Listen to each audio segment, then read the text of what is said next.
Кезинде Байыркы Рим жазуучусу Плиний Старший медицинадан пайдалуу искусство жок деп жазып калтырган экен. Ооба, чынында бул тармак ары түйшүктүү, ары татаал болгону менен ошончолук пайдалуу жааттардын бири эмеспи. Бүгүн азыркы азаматтар автордун көрсөтүүсүндө дал ушул жамаатта эмгектенип жаткан клиника жана азаматыбыз туурасында кеп болот. Андыктан биздин толкундан алыстабаңыздар.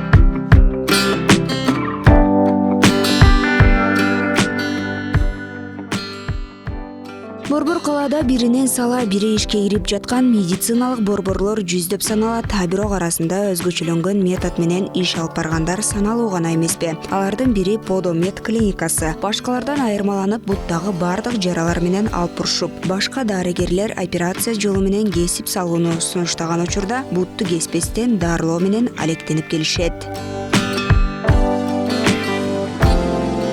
Мен ушул учурдан пайдаланып, мен бир нерсе айткым келип атат. Биз кант диабети менен байланыштырып иштеп атпайбыз көбүнчө. Диабетикалык бут депчи. Бул подиатрия только диабеттердики эмес. Бул бут боюнча көп проблемаларды карайбыз. Диабетик болбогон кишилер да көп келет. Буту болуп, бутунда проблема болгон кишилер келет бизге. Азыр эң срочный болгон буттар кесилет деген кишилерге акцент кылганыбыз үчүн азырынча диабетикалык бут деп көбүнчө иштеп калдык. Анан кийин көп мен интервью бергенде мындай элге маалымат таратканда диабетическая стопа, диабетикалык бут деп кетип аткандан көп эл монтип туура эмес түшүнүп атат. Бул жак значит диабетти дарылайт экен деп. Ошону айткым келет. Биз бул жакта диабет менен иштебейбиз. Анткени диабет менен иштеген башка тармак бар. Анын аты эндокринология. Диабет болуп ооругандар биринчи эндокринологияга барыш керек. Эндокринолог караш керек. Биз диабеттин бир кесепети болгон, бир осложнениясы болгон, көзгө, жүрөккө, бөйрөккө осложнение берет да. Ошондой эле бутка берет. Биз ошонун бутка берген тармагын карайбыз. Ошону бир жолдо айткым келип кетип атат. Анткени алыстан кээ бирде угуп алышып келишет. Андан кийин мен жок, бутуңар жакшы экен, буюрса мен эчтеке десем, сиз диабетти дарылайт деп айтышпады беле дейт да. Үмүт да бул. Ошон үчүн келерден мурда биринчиден жакшылап билип алгыла. Билип алып туруп анан кийин телефон деген нерсе бар, чалып маалымат алып, андан кийин келерин суранам да. Ооба, Подомед деген мен Түркиядагы клиникамдын аты Подо Түрк. Анан бул жака келгенде ошондой эле Подо деген бул бут. Анан ойлонуп көрүп эмне десем болот. Анан элге дагы кулагына жакшыраак мындай жеңилдерээк болуш үчүн Подомед деп койдук. Ошол Подомед менен азыр иш алып баратабыз.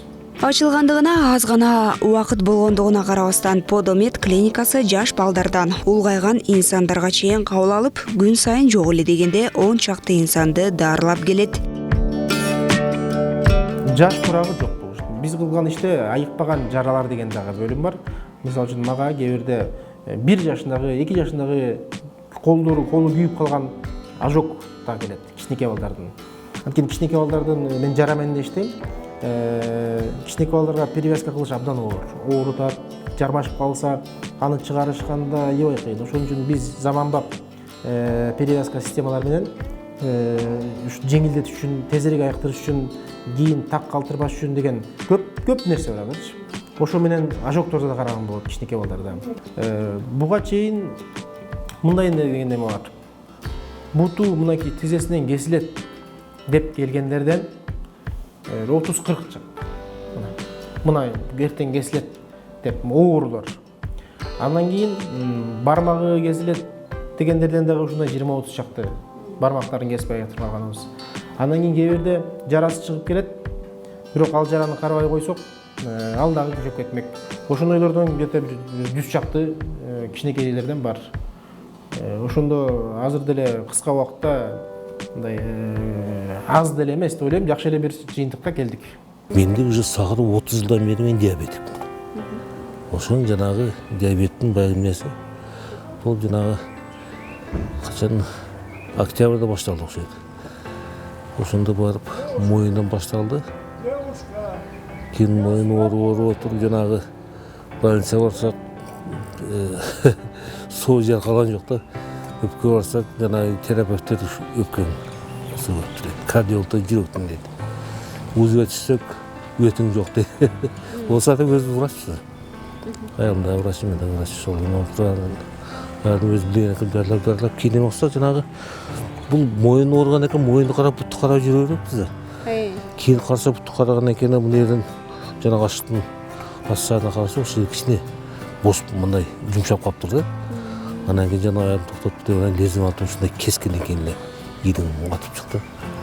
Ошондон уже қыздарға WhatsApp-тан жөнінде қойса суретін башталды проблема. Қыздар келіңіз деп сразу билет алышып, ертесін ұшып келдік.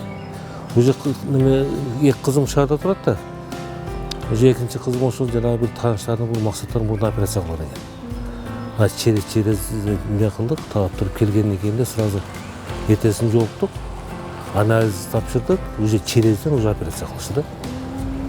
Ошо жаңағы так болса бізде қызылға не қылғанда уже бұтты уже ампутация қылыпты, уже гангрена башылып тұрып кесел деп қалған. Кесіп алышмаған екен да? Ошонда кескеннен бір жер кеселден кете берді да. Анан жеңілдеп қалдыңыз ба қанысы? Жақсы, уже жақсы болып қалды. Тизеден geçiş керек азыр срочно деді іште. Анан мен де үстінеме бұл мақсатты білбесем, анан сыртқа шығып келіншегім айтып, ушинтип тизеден кесме болды, азыр операционныйды даярдап атышат. Берелік ем, мен айла жоқ ем, бұйырған ушыл екен десем эле келіншегім айтып қалды.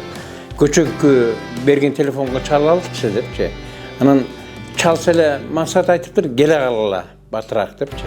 Анан таксиге отура калып эле бара калдык, бара калсак эле кабинетте отуруптур. Киргенде эле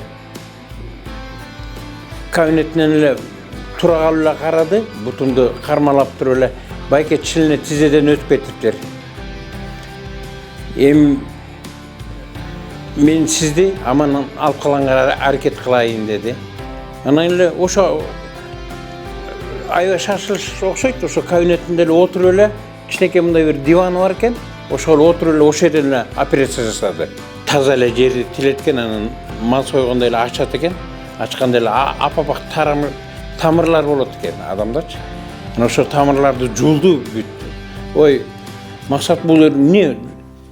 Бул эмне болот десем, байке дейт, ушул тамырлардан кеткен дейт, жана ириң ушу тамырларды үзүшүм керек деди. Анан кесип эле ошо аппараты бар экен. Аппаратын коюп жана кесилген жерге. Анан привязка жасап туруп, эртеменге чейин байкайлык деди. Эртемен буга чейин жана үйдөн уктай албай чыгып аткам да орупчу.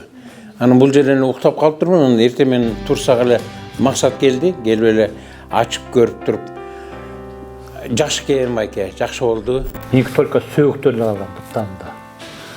Башка эч буттарым кетип анан бармак ар бир пальчиктин сөөктөрү калган. Анан ошол сөөктөр баса албай мен коляскамен баса араң келген. Анан ушунун баарынан ушак келип максатка биринчи келгенде эле аябай бул бала да өзү эмеден кишини аябай жакшы мага үмүт берди. Үмүт берип айыктырам тигиндейм деп аябай чоң үмүт берди. Ошол үмүттөн ушакка кетип калдым. Ар кандай бут ооруларынын өнөкөт жаралары менен жабыркап келген жарандарга алгач эле дарыгерден кеңеш берилет да атайын тапшырылган анализдердин негизинде диагноз коюлат. Андан соң илдеттин формасына жараша дароо курстары сунушталып, дартты айыктыруудагы комплекстүү аракеттер көрүлө баштайт. Алардын бири бул ар бир бейтаптын оорусуна жараша тигилген бут кийимдер. Анда бутка атайын биомеханикалык анализ жүргүзүлөт да ошонун негизинде бут кийим жана батектер тигилип берилет. Бул бут кийимдер болсо бейтаптын өзүнүн оорусуна, өзүнүн азыр ошол кээ бирлерде жарасы бар, кээ бирлерде проблемасы бар. Ошого жараша дизайн кылынып, андан кийин түзүлгөн бут кийим. Анткени кээ бир бейтаптар бар, диабетик буттар деформированный болот. Ар кимдин деформациясы өзгөчө болот. Ошол бутка даяр бир бут кийим жок дүйнөнүн эч бир жеринде. Ошон үчүн ошол бизге эмне? Биринчиден бут кийим бутту сакташ керек, зыян бербеш керек. Экинчиден кийинки келаткан кийин боло турган жара ар кандай мозольдорду коргош керек, алдын алыш керек. Үчүнчүдөн басканда зыян бербей жеңил баскандай кылыш керек. Төртүнчүдөн азыр учурда болуп жаткан жарасына, проблемасына жардам бериш керек айыкканыначы. Например, ошон үчүн ар бир бут кийимдин өзгөчөлүгү бар. Мисалы үчүн байкасаңыздар, мунун бир мындай бешиктей болуп кетет. Ар кимдики ар кандай. Мисалы үчүн кийгенде кээ бирде бут шишип кетет кечке маал.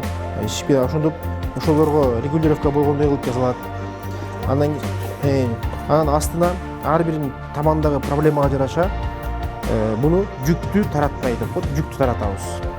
Эгерде мага бул жака жүк кереги жок болсо, именно бир точкага жүк кереги жок болсо, ошол жерде дизайн кылып, анан башка жактарга таратып, каягын канча кандай кылат, бул дизайндан кийин пайда болот да.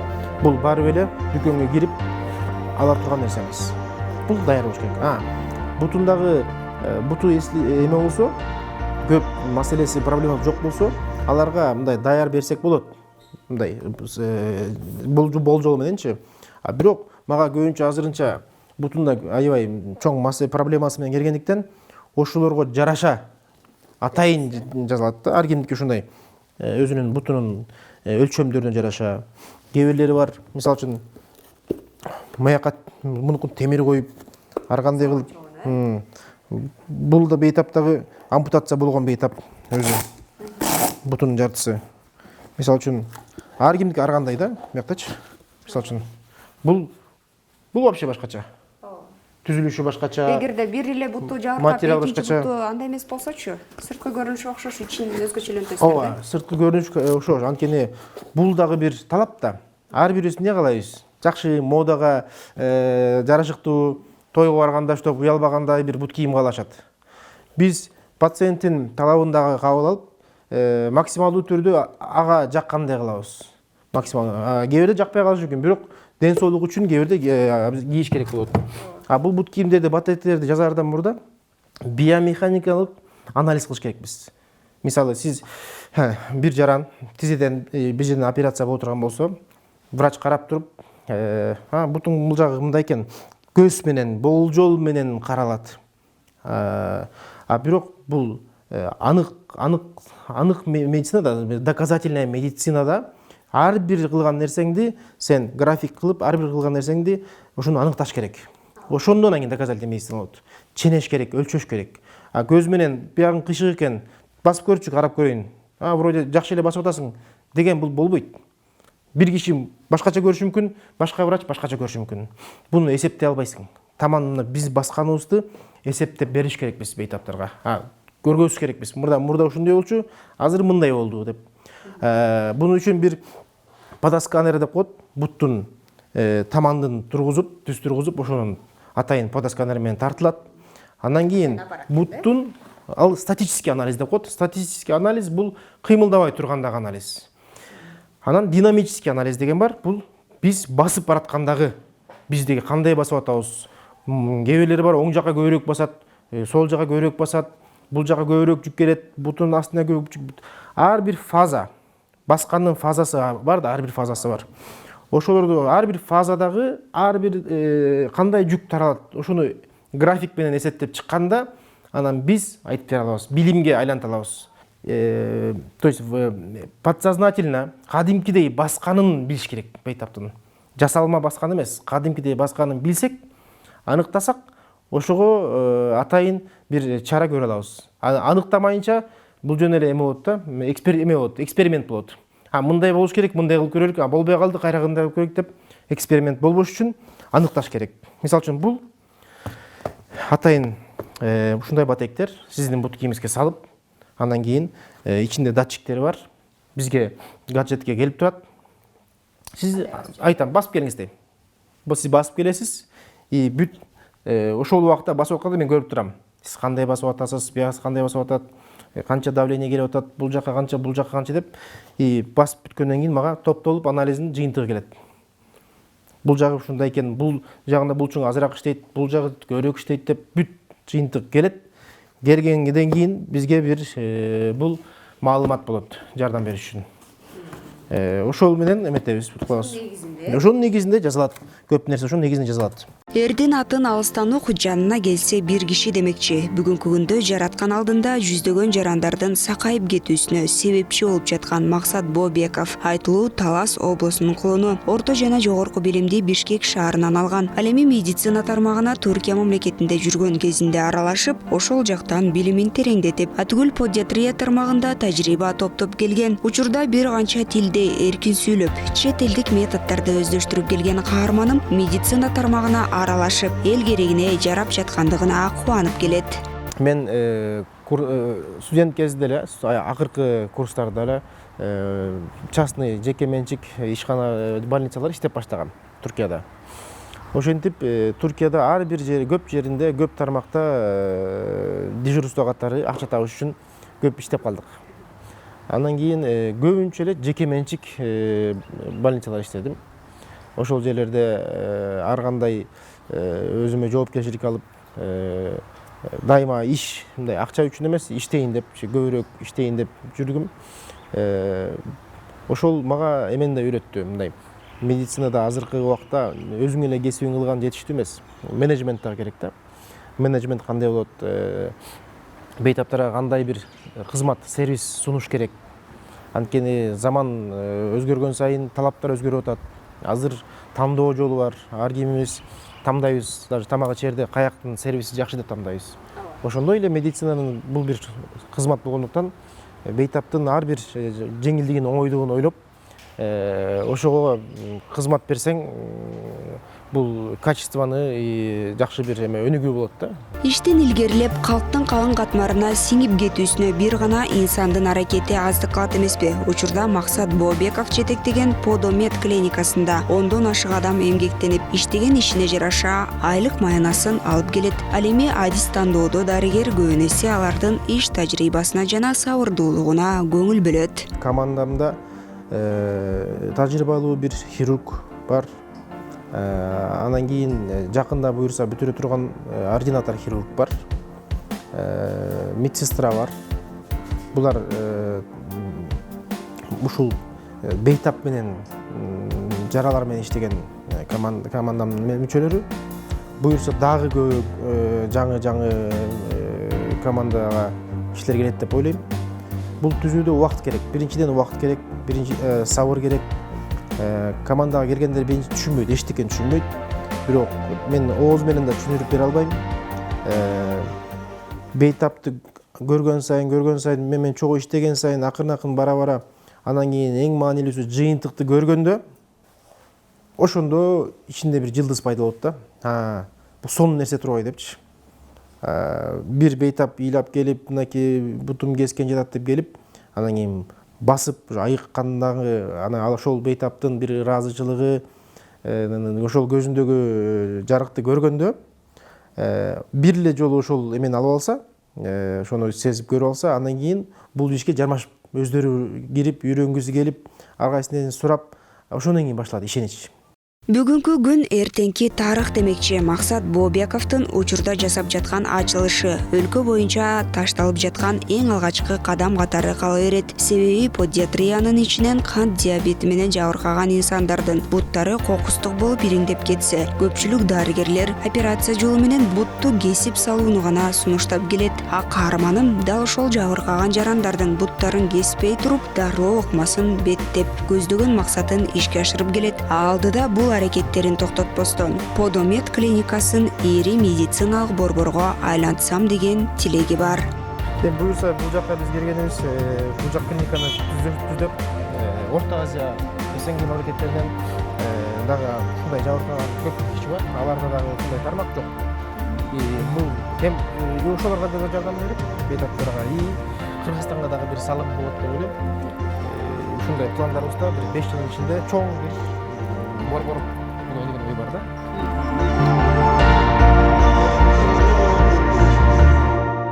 Дарыгерлер ак халат кийген боорукер инсандар деп коет эмеспи элибизде. Чынында бул жайга дартына дарман издеп келген жарандарды көрүп, жана аларга жараткан алдында себепчи болуп жаткан ак халатчандарды көрүп, жүзүңө жылмаюу жаралбай койбойт. Албетте, булардын бардыгы тең азыркы азаматтары жасап жаткан эмгектердин бири болду. Кийинки аптадан амандашканча саламатта туруңуздар.